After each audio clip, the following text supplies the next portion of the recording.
jangan muncung. Khalaqa, jangan. Alladhi khalaqa fasawwa. Alladhi khalaqa fasawwa. Kontrol mulut. Tak lepas ni, kontrol. Alladhi khalaqa fasawwa. Alladhi khalaqa fasawwa. Walladhi qaddara fahada. Walladhi qaddara fahada. Fahada, lembut dal. Makhraj untuk huruf dal, hujung lidah belakang gigi atas. Letak tengok. Lidah tu lebar. Fahada. Bukan fahada, lain. Da dengan da lain. Hujung lidah belakang gigi atas. Permukaan lidah kena gusi.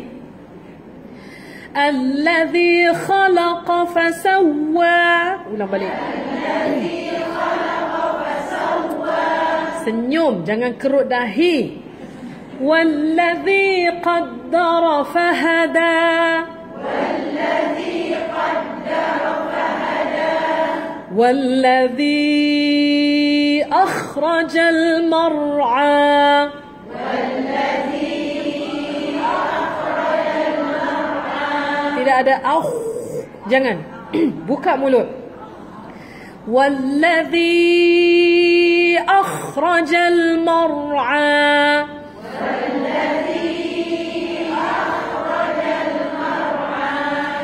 فجعله غثاء أحوى.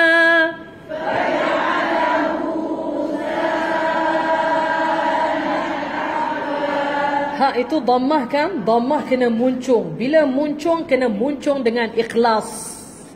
Bila muncung dengan ikhlas macam mana? Tak boleh alladhi, tak boleh walladhi. Mana? Faja'alahu. Mulut ni kan? Faja'alahu, tak boleh. Faja'alahu ghutha'an ahwa.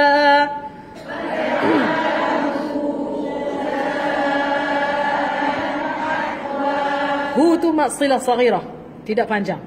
Faja'alahu ghutha'an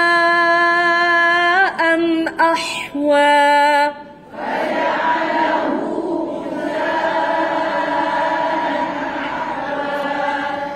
سنقرئك فلا تنسى. سنقرئك فلا تنسى إلا ما شاء الله.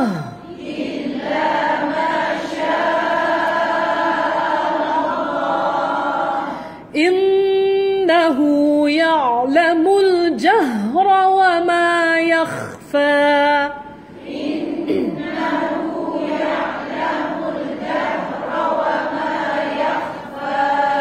ونيسرك لليسرى. ونيسرك لليسرى. فذكر إن نفعت الذكرى. فذكر إن نفعت الذكرى. حروف ذال. ذال hujung lidah keluar di antara gigi atas dan bawah. Ya, tengok mulut saya. فذكر إن نفعت الذكرى.